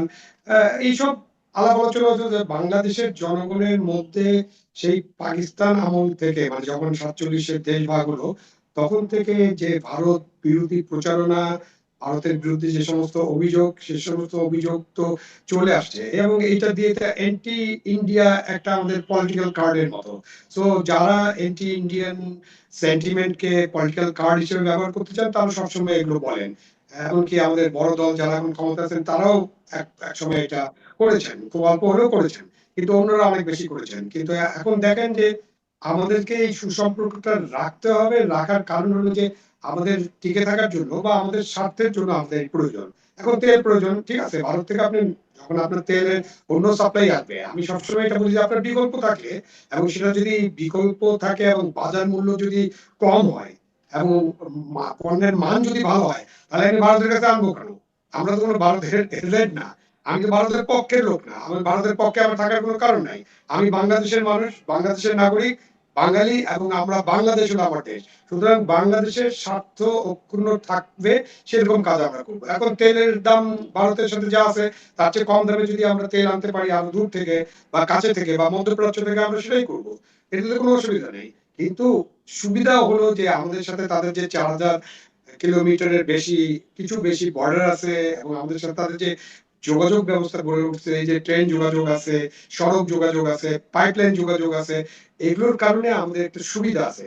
এখন তো চট্টগ্রাম থেকে নারায়ণগঞ্জে পাইপলাইনের মাধ্যমে তেল আনা হয়। কারণ কি? রাস্তা দিয়ে তেল আনতে হলে তেল চুরি হয়। তেলের একটা মানে টেকনিক্যাল ওরা বিষয় বলে যে তেল নাকি বাতাসে উড়ে যায়। তাই এইসব বন্ধ করার জন্য পাইপলাইনের ভিতর দিয়ে আসলে এটা ভালো। তো আমরা আরো পাইপলাইন করতে পারি, চিন্তা করতে পারি যে আমরা যদি ভারত থেকে বিদ্যুৎ আসতেছে, বিদ্যুৎটাও আমাদের দরকার। এই যে আপনার বাসায় হঠাৎ করে বিদ্যুৎ চলে গেল, তাই না? বিদ্যুতের বিষয় তো আমাদের তাদের সাথে একটা চুক্তি আছে, সেই চুক্তিগুলো কার্যকর রাখতে হবে। তো ভারতের সাথে আমাদের সম্পর্কটাকে গুরুত্ব দিয়ে ভাবতে হবে। শুধুমাত্র ভারত বিরোধিতার জন্য নানান কথা বলে লাভ নেই। আমাদের একটা ইউরোপ মডেলের চিন্তা করেন, ইউরোপে একটা মডেল আছে, তাদের মধ্যে 100টার বেশি যুদ্ধ, 2টা বিশ্বযুদ্ধ, এরপরে তারা কিন্তু পরস্পরের মধ্যে তাদের যোগাযোগ, তাদের ব্যবসা বাণিজ্য, তাদের যে এখনকার তো ভিসা হলো একটা ভিসা নিয়ে আপনি সারা ইউরোপে যেতে পারেন। এখন যে যুদ্ধ চলছে ইউক্রেন রাশিয়া, এর মধ্যেও তো রাশিয়ার সাথে ইউরোপের দেশগুলোর সম্পর্ক আছে, রাশিয়ার জিনিসপত্র আসতেছে, তেল গ্যাসের পাইপলাইনে অসুবিধা হলেও অন্যভাবে আসছে। এখন যে আপনি রেল লাইনের মাধ্যমে যে তেল আসতেছে এটাও আমাদের জন্য ভালো, কারণ আগে তো আমরা রেল লাইনের মাধ্যমেই তেল আমাদের দেশেও চলাচল করতো। সুতরাং ওখানে আসলে ওটাও আমরা ব্যবহার করতে পারবো যদি ভারত আমাদেরকে তেল দেয়। আর তেলের তো আমাদের এখন দরকার। এখন এই জ্বালানি সংকট এবং তেলের যে সংকট, সেই সংকটটা তো হয়তো আরো কিছুদিন থাকবে। যদি একটা সিজ ফায়ার হয়েছে, বাট সিজ ফায়ারের পরে কি আলোচনা হবে, কতটুকু শান্তি হবে, হরমুজ প্রণালী পুরোপুরি খুলে যাবে কিনা, এসবের জন্য তো আমাদের আগামী 3 সপ্তাহ 4 সপ্তাহ বা আগামী একটা মাস তো আমাদের জন্য বেশ এই জ্বালানি সংকট এবং চ্যালেঞ্জটা আছে। সেই চ্যালেঞ্জ মোকাবিলার জন্য আমাদের অবশ্যই যতটুকু সহায়তা আমরা তাদের কাছে পাবো নিতে হবে আমাদেরকে, এবং বন্ধুত্ব করেই নিতে হবে। আপনি তো গায়ের জোরে নিতে পারবেন না, জোর করে তো আমরা আনতে পারবো না, এবং গালাগালি করেও আনতে পারবো না, নিন্দা করেও আনতে পারবো না। সুতরাং গভর্নমেন্টে যারা থাকেন তারা কিন্তু সবসময় এই বন্ধুত্বের বিষয়টাকে জোরদার করেন। যেই মাত্র অপোজিশনে যান কেউ কেউ, তখন তারা কিন্তু আবার ওই কার্ডটা খেলার চেষ্টা করেন। নিশ্চয়ই আমরা এগুলো থেকে বেরিয়ে যাবো, এটা প্রত্যাশা করা উচিত। ওই কার্ডটা আসলে একটা খারাপ কার্ড, ওটা কোনো ট্রাম্প কার্ড না। জি, আমরা একদম শেষ প্রশ্নে চলে আসি। আপনি দেখেছেন এর মধ্যে আমাদের নতুন জাতীয় সংসদ বসেছে, সরকারি দল বিরোধী দল আছে, তারা অনেকগুলো কাজকর্ম করছে। আহ এর মধ্যে আপনার কাছে ভালো মন্দ হয়তো অনেক কিছু লেগেছে, আপনি হয়তো বলবেন অল্প করে। কিন্তু যে প্রশ্নটা আমি করতে যাচ্ছি যে এই যে অন্তর্বর্তীকালীন সরকারের যে অধ্যাদেশগুলো যেগুলি ছিল 133টা, তার মধ্যে কিছু কিছু তারা হুবহু রেখেছে 98টা, আর 4টাকে তারা বাতিল করে দিয়েছে, 16টা নিয়ে একটু চেঞ্জ করেছে, আর 15টা উত্থাপিত হবে না, পরবর্তীতে হবে। এই যে ক্যাটাগরিগুলো আপনি নিশ্চয়ই সব খেয়াল করছেন, এগুলো নিয়ে আপনার সাধারণ একটা মন্তব্য জানতে চাচ্ছেন। পার্টিকুলারলি কোনো একটা বিষয় বলছি না, সবগুলো মিলিয়েই আপনার অবজারভেশনটা কি? অন্তর্বর্তীকালীন সরকারের সময় যখন এই অধ্যাদেশগুলো জারি করা হয়েছিল, তখন এই বিভিন্ন অধ্যাদেশ নিয়ে আমাদের যারা সিনিয়র আইনজীবীরা আছেন, বা আরো অন্যান্য যারা এইসব বিষয়ে পর্যালোচনা করেন, তারা কিন্তু কথাবার্তা বলেছেন, এবং এমনকি আমাদের যে দল এখন ক্ষমতা আছে তাদের পক্ষ থেকেও কথাবার্তা হয়েছিল। অন্তর্বর্তীকালীন সরকারের অধ্যাদেশ নিয়ে আরেকটা বড় ইস্যু হলো যে প্রেসিডেন্ট শাহাবুদ্দিন বলেছেন যে তাকে অনেক কিছু জানানো হয়নি, তার নামে অনেক কিছু করা হয়ে গেছে। সুতরাং এইসব অধ্যাদেশে প্রেসিডেন্ট শাহাবুদ্দিনের যে সম্মতি, এই সম্মতির ব্যাপারে একটা বড় প্রশ্ন উত্থিত হয়েছে। এখন আপনি ধরেন জেনারেল জিয়া এবং জেনারেল এরশাদের সময় তারা অনেকগুলো অন্তর্বর্তীকালীন অধ্যাদেশ জারি করেছিলেন। সেই অধ্যাদেশগুলোর 100%ই পরে পার্লামেন্টে অ্যাপ্রুভ হয়ে যায়। কারণ কি? তারা রাজনৈতিক দল করেছেন এবং সেই রাজনৈতিক দলটা ক্ষমতায় চলে আসছিল, নিরঙ্কুশ ক্ষমতা পেয়ে গিয়েছিল। সুতরাং তখন আপনি শতভাগ অধ্যাদেশ, ভুল খারাপ ভালো মন্দ জঙ্গি সবই পাশ হয়ে গেছিল। এখন আপনি 111 এর পরে কিন্তু অধ্যাদেশের অনেকটাই, যেহেতু 111 এর যারা ছিলেন তারা কোনো রাজনৈতিক দল গড়ে তুলতে পারেনি, চেষ্টা হয়েছিল হয়তো, কিন্তু তারা ওই রাজনীতিটা করেনি। তো অন্য দল যখন ক্ষমতায় আসে তারা তাদের মতো করে যেগুলো অধ্যাদেশকে প্রয়োজনীয় মনে করছে, ভালো মনে করছে, সেগুলো করতে, বাকিগুলোকে আইনে পরিণত করেনি। এখন এই সরকারের ক্ষেত্রে একই ঘটনা, কারণ অন্তর্বর্তীকালীন সরকারের যে কিংস পার্টি বা রাজনৈতিক দল যেটা তারা গঠন করেছিলেন বা যাদেরকে তারা ক্ষমতায় দেখতে চেয়েছিলেন বা আনতে চেয়েছিলেন, এরকম অনেকেই অভিযোগ করেন, তারা তো আসেননি। ফলে 100% হবে এরকম প্রত্যাশা করার কোনো কারণ নেই। সেই কারণে আপনার এই ক্যাটাগরিটা আপনি দেখতে পাচ্ছেন যে কিছু তারা আইনে পরিণত করছেন, কিছু নিয়ে আলাপ আলোচনা করবেন, আর কিছু ভবিষ্যতে আলাপ আলোচনা করে আইন সভায় পেশ করা হবে। এখন এই সংসদ তো একটা 5 বছরের মেয়াদের সংসদ। মানে আপনি যদি সংসদ যেদিন থেকে বসছে সেদিন থেকে 5 বছর থাকবে। সংসদের একটা প্রধান কাজই কিন্তু আইন প্রণয়ন করা। সংসদ সদস্যরা অনেক কাজ করেন কিন্তু তাদের প্রধান কাজ আইন প্রণয়ন করা। তো আইন প্রণয়ন তো এটা চলতে থাকবে এবং আমরা নিশ্চয়ই দেখব সংসদে নানান আইন আসবে, আইন নিয়ে আলোচনা হবে, কথাবার্তা হবে। অন্তর্বর্তীকালীন সরকারের যে অধ্যাদেশগুলো ছিল এগুলো নিয়ে আরো একটা ব্যাপক আলোচনা দরকার ছিল। যদিও তারা একটা পার্লামেন্টারি কমিটি করেছিলেন, আমাদের জনগণের কাছে তো কিছু আলোচনা আসেনি। তারা কি আলোচনা করছেন সেটা আমরা প্রকাশ হয়নি বা ওইটাতে টিভিতে তো সরাসরি ব্রডকাস্টও হয়নি। যদি টেলিকাস্ট হতো তাহলে আমরা বুঝতে পারতাম। এখন যদি পার্লামেন্টে কিছু আলোচনা হতো এবং পার্লামেন্ট টিভি যদি এটা প্রকাশ করতো, প্রচার করতো, তাহলে আপনারা হয়তো জানতে পারতাম যে কি কি বিষয়ে আলোচনা হলো, কোথায় কারা করছিল। যেমন কালকে দেখলাম জামাতে ইসলামের আমির বললেন যে একটা সংশোধনী অধ্যাদেশ, যেটা ওই যে আওয়ামী লীগকে নিষিদ্ধকরণের যে অধ্যাদেশটি, সেটার ব্যাপারে উনার নাকি বক্তব্য আছে। বাট এইটা তো সংসদীয় যে রীতি আছে, রীতির বাইরে তো উনি বক্তব্য রাখতে পারবেন না। সুতরাং উনি কি বলতে চেয়েছিলেন এটা কিন্তু জানা হলো না। পরবর্তীতে উনি সাংবাদিক সম্মেলন করে বলতে পারতেন যে আমার এটা বক্তব্য ছিল, আমরা এখন জানি না। তো অনেকে মনে করছেন যে এটা একটা নাটক ছিল কিনা, যে এরকম একটা নাটকীয়তা করা হলো কিনা, অনেকে এটা বলেছেন এবং মনে করছেন। তো এখন দেখেন যে অনেকগুলো যে অধ্যাদেশ, তার মধ্যে বেশ কিছু ত্রুটি বিচ্যুতি আছে। ত্রুটি বিচ্যুতি সহ এটা যদি আমরা আইনে পরিণত করি কোনো অসুবিধা নেই। এই আইন নিয়ে আবার আলোচনা হবে, আবার সংশোধন করতে হবে। প্রথম আসি স্থানীয় সরকারের একটা অধ্যাদেশ নিয়ে। স্থানীয় সরকার অধ্যাদেশ, যেটা স্থানীয় সরকার আইন 2009 ছিল, সেখানে কিন্তু আপনি উপজেলা পরিষদ চেয়ারম্যান বা যে কোনো স্থানীয় সরকার যে প্রতিনিধি, তাকে অপসারণ করার একটা নিয়ম ছিল। আপনি মামলা মোকদ্দমা হলে তার বিরুদ্ধে যদি চার্জশিট গ্রহণ হয় তখন তাকে সাসপেন্ড করতে পারবেন। যদি অনাস্থা প্রস্তাব আসে ইয়ার মধ্যে পরিষদে, তখন তাকে সাসপেন্ড করতে পারবেন বা তাকে বাতিল করতে পারবেন। এই উপজেলা পরিষদের বা যে কোনো স্থানীয় সরকার পরিষদ বাতিল করার একটা বিধান ছিল। আমাদের অন্তর্বর্তীকালীন সরকার এসে হঠাৎ করে তাদের কি হলো, অবশ্যই সেখানে একটা সমস্যা ছিল। অনেক পরিষদের চেয়ারম্যান কে পাওয়া যাচ্ছিল না বা তাদের নামে মামলা মোকদ্দমা ছিল।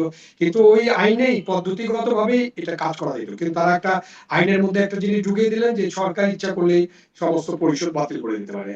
এর চেয়ে কালো আইন, জঙ্গলি আইন তো আর হতে পারে না। সেই আইনটাই পুরোপুরি এখন পার্লামেন্ট অ্যাকসেপ্ট করলো। তো তাহলে তো ভাই আর উপজেলা পরিষদ বা আপনার মিউনিসিপাল কর্পোরেশন বা পৌরসভা, ইউনিয়ন পরিষদ এগুলো নির্বাচন করার দরকার কি? তাহলে তো সরকার এই আইনটাই করে দিতে পারে, এইসব পরিষদ টরিষদে সরকারের প্রতিনিধিরা বসবে এবং তারা থাকবে। যখন সরকার ইচ্ছা করবে, যাকে ইচ্ছা করবে তাকে প্রতিনিধি দিয়ে পরিষদ বানিয়ে দিবে। আপনি নির্বাচন করবেন এবং নির্বাচিত হয়ে লোকজন আসবে, তারপর আপনি একটা কলমের খোঁচায় ওই আইনের বলে আপনি তাকে বাতিল করে দিবেন। এটা তো ভালো আইন হতে পারে না। সুতরাং এই আইন নিয়ে ব্যাপক আলোচনা করে আইনের এই অংশটা বাতিল করা উচিত ছিল। যেমন অনেক আলাপ করেছি যে আমাদের সংসদ সদস্যদেরকে তাদের উপদেষ্টা বানানো হয়েছিল এবং উপদেষ্টা বানানোর কি পরিণতি হয়েছে আপনি দেখেছেন। এবং উপজেলা পরিষদের চেয়ারম্যানরা, উপজেলা পরিষদ কতবার এসব নিয়ে কথা বলছে। ওটাও ছিল একটা জঙ্গলি আইন এবং সংসদের সকল সদস্য কয়েকজন বাদে এই আইন সমর্থন করেছিলেন। আপনি একটা নির্বাচিত পরিষদের উপর হঠাৎ করে আপনি উপদেষ্টা বসায় দিবেন কেন? এবং ওইখানে যে তাদেরকে অপসারণ যে আইন ছিল, ওইখানেও বেশ কিছু সীমাবদ্ধতা ছিল।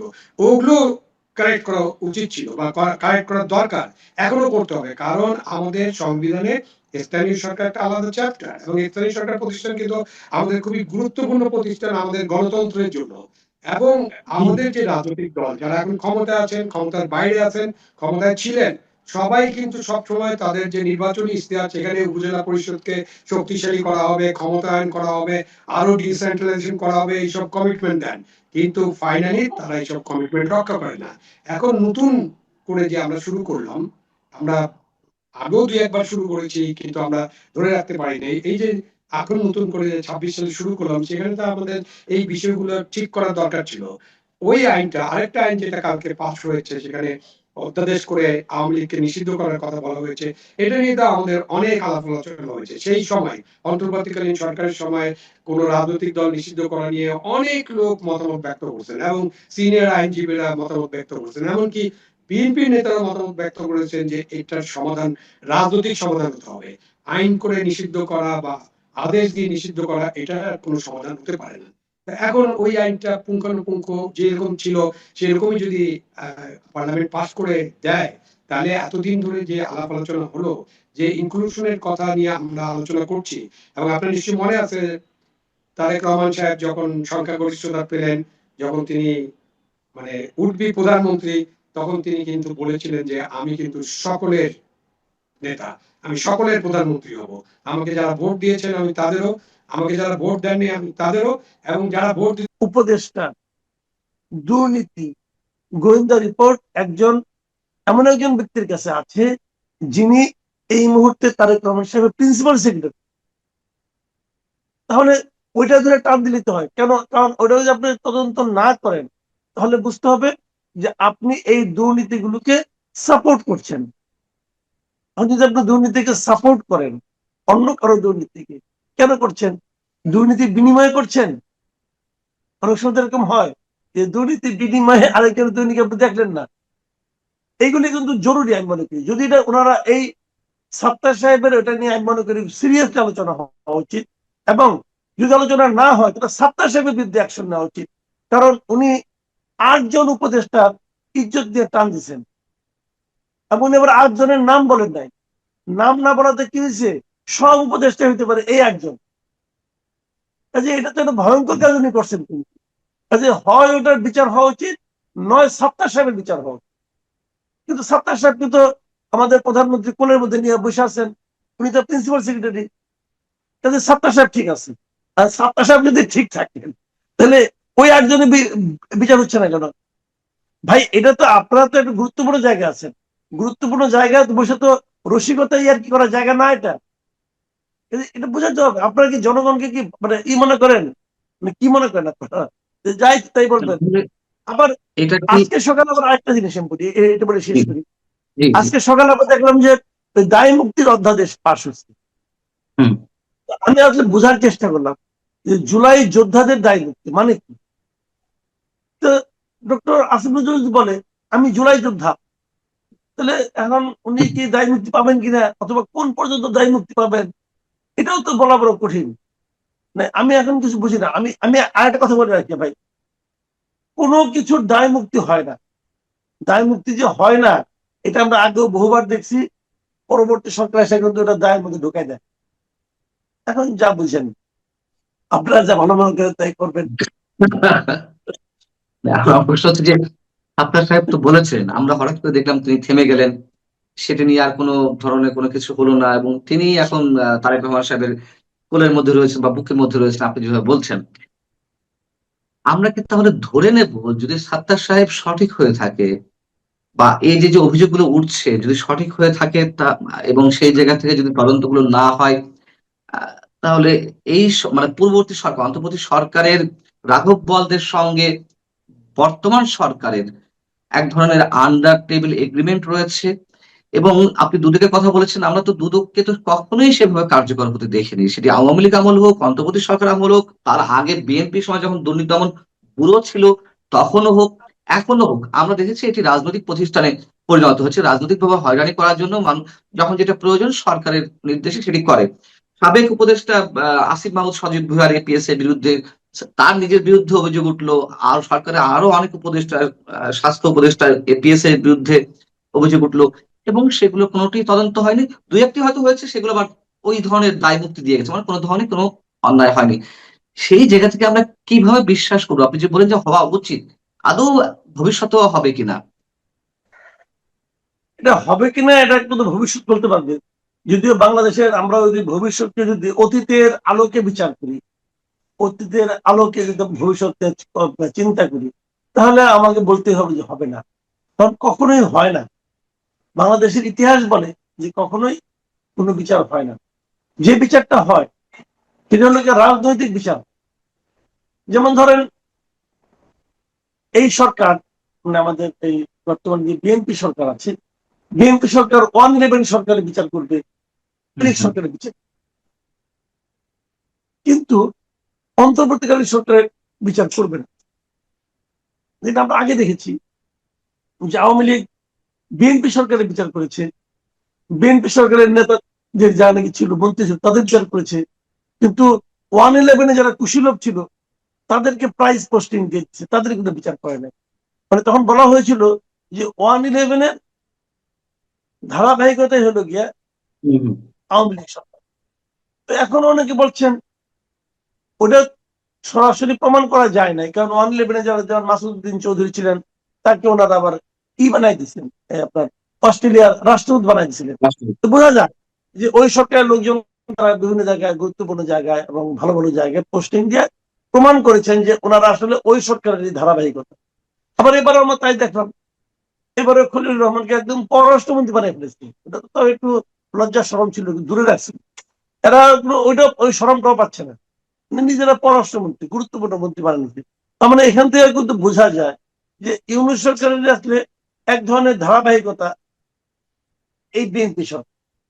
কাজেই বিএনপি সরকারের মাধ্যমে অন্তর্বর্তীকালীন সরকারের কোনো উপদেষ্টার কোনো খুব একটা বিচার হবে অথবা তাদের প্রশ্নের মুখে তোলা হবে, এটা আমার কাছে মনে হয় না।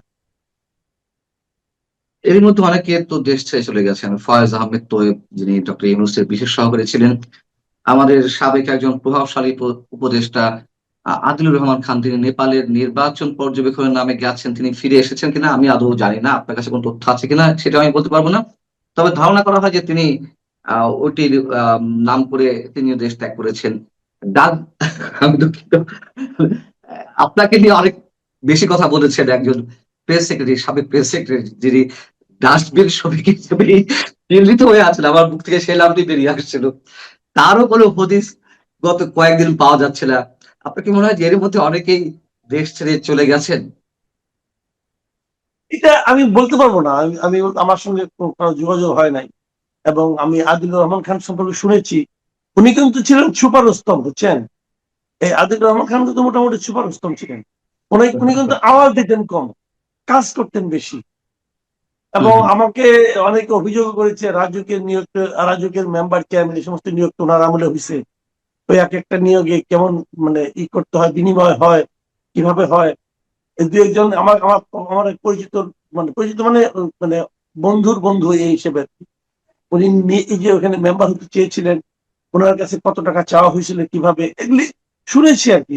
দু একটা অডিও রেকর্ড আমার কাছে আছে। তো এগুলো মানে উনি উনি উনি কিন্তু সুপার উত্তম ছিলেন, উনি কিন্তু কোনো আওয়াজে আসতেন না, বসে বসে কাজ করতেন উনি। আবার আমি বাস্কেরহাটে দেখলাম, এই এই মধ্যে দেখলাম যে উনি ওনার বাড়িতে যাওয়ার জন্য মানুষের বাড়ি ঘর ভাঙিয়া একটা রাস্তা বানিয়েছিল রাতারাতি, এত পাওয়ারফুল ছিল। এবং পরে ওই রাস্তা নিয়ে আবার আন্দোলন হয়েছে, অমুক হয়েছে।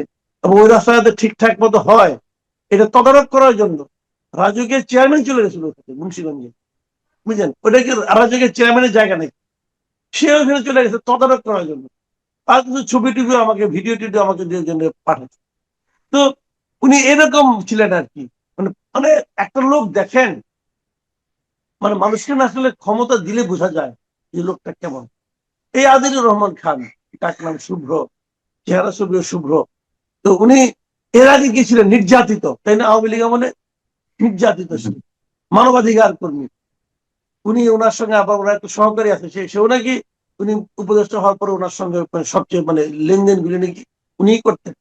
যাই হোক, এই লোকের এত মানে মানে মানবাধিকার কর্মী, বিপ্লবী লোকে দায়িত্ব পাওয়ার পর দেখা গেছে সে কি জিনিস। তো এখন এগুলি তো ভাই শুনেন, যখন কেউ দুর্নীতি করে না, একটা জিনিস মাথায় রাখবেন, দুর্নীতির একটা সাইকোলজি আছে। যাদের মাধ্যমে যারা ওনার কাছ থেকে সুবিধা নেন, যারা ওনাকে টাকা দেন, তারাও এক সময় বলে দেয়। কাজে এগুলি তো গোপন থাকে না, যে কারণে এই পথে যারা যায় তারা ধরেই নেয় এটা গোপন থাকবে না। অতএব যা পারি কামাই নেই, 1.5 বছরের আয়ু, এর মধ্যে কামাই কমাই নিয়ে আমি দিব একটা পুরুত। এই কারণেই কিন্তু, এই একটাই কারণে আমি কিন্তু সবসময় বলি যে যাদের বিদেশে বৈধভাবে থাকার সুবিধা আছে তাদেরকে রাষ্ট্রের কোনো গুরুত্বপূর্ণ কাজের দায়িত্ব দেওয়া উচিত নয়। এটা আমি সবসময় একটা কথা এই কারণে বলি, যে 2 নম্বরে 2 নম্বরে করে তারপর পুরো দেশটার 12টা বাজায় দিয়ে গেছে এই মানে আলী রিয়াজ এবং মনির হায়দার। আলী রিয়াজ, মনির হায়দার যে ক্ষতি করে গেছে, এই ক্ষতি এই দেশকে টানতে হবে আরো কয়েক দশক। মাথায় রেখেন, কি একটা মূলা ঝুলাই দিয়ে গেছে জুলাই সনদ। আরে জুলাইয়ের সময় তোরা আসিলি কই বল? এই আলী রিয়াজ মনির হায়দার এরা কি জুলাইয়ের লোক? এরা তো দুধের মাসি, এরা তো দুধের মাসি। তখন আমেরিকায় ছিল, আমেরিকায় বসে বসে মানে ওখানকার জীবনযাপন করতো, আর এখানে আমাদের সামনে জ্ঞান দিতে ইয়ার পরে, আন্দোলনের পরে এরা এমন এক গিট্টু লাগাইছে। এখন সংসদে বসে বসে সংসদের এই আপনার লক্ষ লক্ষ টাকা খরচ করে কাজের কাজ কিছু না, তাহলে জুলাই সনদ দেয়া এই গিট্টু খুলতেছে।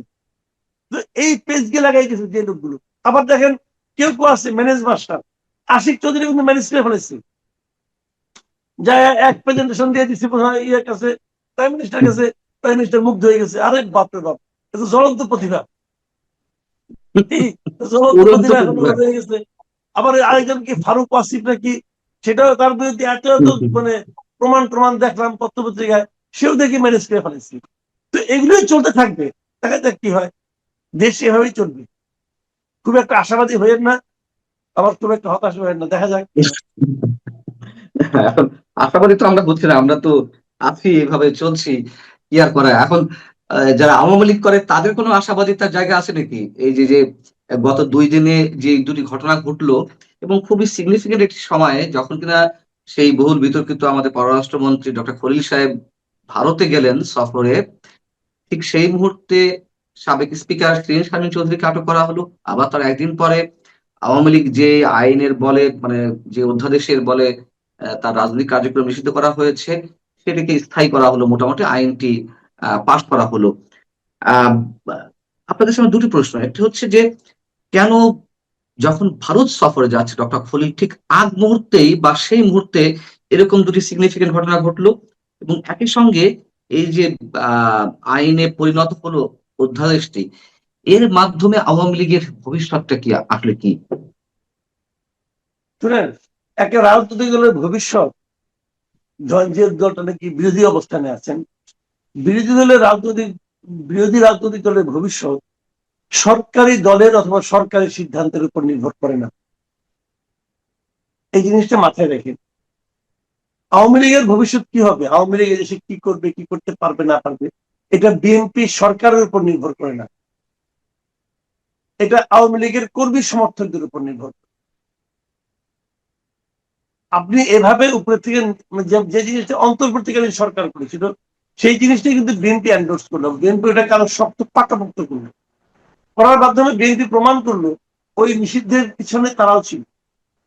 তারা তখন মানে খুব ভদ্রভাবে ছিল, না আমরা তো চাই না, আমরা কোনো পলিটিক্যাল পার্টির নিষিদ্ধ পছন্দ করি না, তো পছন্দ করি না তো এখন করলেন কেন? এই জিনিসটা মানে আওয়ামী লীগের কেউ কেউ বুঝেছিল যে বিএনপি বুঝে তাদেরকে পুনর্বাসন করবে, তাদেরকে ফিরে আসতে দেবে। এটা ভুল প্রমাণিত হয়েছে। এটা একদিক দিয়ে ভালো হয়েছে, একদিক দিয়ে ভালো হয়েছে কি, এখন যদি আওয়ামী লীগ ফেরে নিজের জোরে ফিরবে। এখন আওয়ামী লীগ কিন্তু কারো অনুগ্রহে ফিরবে না। যদি আওয়ামী লীগ ফিরে, আওয়ামী লীগের কারো কাছে কোনো কৃতজ্ঞতা থাকা দরকার হবে না, বলতে হবে না যে তোমরা আমাদের ফিরিয়েছো অথবা তোমাদের প্রতি আমি কৃতজ্ঞ, এটা বলতে হবে না। এখন আওয়ামী লীগ নিজ দায়িত্বে ফিরবে। দ্বিতীয় কথা হলো যে আওয়ামী লীগের যারা নেতা আছেন, যারা আওয়ামী লীগটাকে পথে বসাই দিয়ে গেছে, যে সমস্ত তথাকথিত নেতা, বিশাল বিশাল সব ফিগার, এক একটা মহিরীয় হিমালয় পর্বতের মতো এক একের অবস্থান, সেই নেতাদের কাম সারা হয়ে গেছে। ওই নেতারা কিন্তু এমনিও দেশে ফিরতে পারতো না, এদেশের মানুষ ওদেরকে নিত না, এদেশের মানুষ ওনাদেরকে নিত না। ওনারা কিন্তু এই অনুগ্রহটা চায়, ওই নেতারা কিন্তু বিএনপির কাছে অনুগ্রহটা চায় যে আপনি আমাদেরকে আসতে দেন। আর যে এই দেশে যে অগণিত আওয়ামী লীগের নেতাকর্মী আছে, কর্মী সমর্থক আছে, তারা কিন্তু কারো কাছে অনুগ্রহ চায় না রে ভাই। তারা এভাবেই তারা নিজেরাই নিজেদের অবস্থান তৈরি করে নিত। এটা হলো আমার বিবেচনা, আমি এভাবেই দেখি। কারণ বাইরের নেতারা যারা আছে তাদের দুইজন তো আমাকে ফোন টোন করে, আবার লোকাল যারা আছে তাদের সঙ্গে আমার কথাবার্তা হয়, সবার সঙ্গে। ভাই এটা তো ছোট দেশ, সবাই সবাইকে চেনে, হয় না পরিচিত, কিন্তু ওই বাইরের লোকদের মধ্যে আপত্তি বেশি, তাদের মধ্যে হতাশাটা বেশি যে বিএনপি কেন আমাদেরকে নিষিদ্ধ করে দিল। কিন্তু এই সাপ্লিমেন্ট কোশ্চেন করি যে আওয়ামী লীগ কারো আনুকূল্য চায় না, কিংবা দয়া চায় না, দাক্ষিণ্য চায় না, তারা নিজেদের মতো করে ফিরবে। হয়তো তার নানান ধরনের প্রক্রিয়া আছে, কিন্তু আমি এই জায়গাটায় একটা প্রশ্ন না করে পারছি না। আওয়ামী লীগ সরকারের সময় আমাদের সাংবাদিকদের মধ্যে সিনিয়র জার্নালিস্টদের মধ্যে একটা অংশ চরম চাটুকারিতা শুরু করলেন। এবং আমি মনে করি যে শেখ হাসিনা যদি স্বৈরাচার হয়ে ওঠেন, তার স্বৈরাচারিত্বের পিছনে এই চাটুকার সাংবাদিকরা অন্যতম মুখ্য ভূমিকা পালন করেছেন। ঠিক এই মুহূর্তে এসে সাংবাদিকদের মধ্যে সেম আরেকটি অংশ, বিএনপি পন্থী বা জামাতপন্থী সাংবাদিকদের একটি অংশ চাটুকারিতা শুরু করেছেন, এবং চাটুকারিতার লেভেল কোন পর্যায়ে পৌঁছেছে, এই যে আওয়ামী লীগ ফিরবে কি ফিরবে না, ঠিক সাবেক প্রধানমন্ত্রীর সংবাদ সম্মেলনগুলোতে বিএনপি সম্বন্ধে বিশুদ্ধ করে নানান ধরনের প্রশ্ন করা হতো শেখ হাসিনাকে। এই মুহূর্তে এসে আবার তারেক রহমানকে দেশ বা বিদেশে বসে, আপনি বুঝলেন কারা, কোন সিনিয়র জার্নালিস্ট পরামর্শ দিচ্ছেন আওয়ামী লীগকে নাকে খত দিতে হবে, দরখাস্ত করতে হবে, আবেদন করতে হবে, আমরা আর কিছু করব না, আমাদের রাজনীতি করার অনুমোদন দেন, এবং অবশ্যই শেখ হাসিনাও আসতে পারবে না, এবং অবশ্যই তাদের বিচার প্রক্রিয়া অব্যাহত রাখতে হবে। নানান ধরনের কথাবার্তা বলছে, পরামর্শ দিতে পারে, সমস্যা নাই, কিন্তু যেগুলো চাটুকারিতার জায়গা থেকে এগুলো দেয়া হয়, সেই ধরনের ভবিষ্যৎ কি বিএনপির জন্য ওয়েট করছে, যদি বিএনপি সেগুলো অ্যাপ্লাই করে আওয়ামী লীগের মতন? এই চাটুকারিতা চলতে থাকবে। এটা খালি সাংবাদিকতা না, সাংবাদিকতাটা দেখা যায়। আমলাতন্ত্রের চাটুকারিতা চলছে না, চলছে। আপনি এখন একটা কথা বললেন, যে কোনো একটা মিনিস্ট্রিতে আপনি যান, এখন যে লোকটা জয়েন্ট সেক্রেটারি, ঠিক আছে, তো সে তো এক সময় অ্যাসিস্ট্যান্ট সেক্রেটারি ছিল, সিনিয়র অ্যাসিস্ট্যান্ট সেক্রেটারি ছিল, ডেপুটি সেক্রেটারি ছিল, এখন জয়েন্ট সেক্রেটারি। তো এই প্রমোশন গুলি সে আওয়ামী লীগ আমলে পায় নাই, আওয়ামী লীগ আমলে পেয়েছে। এটা আওয়ামী লীগের সুবিধাভোগী না, সুবিধাভোগী।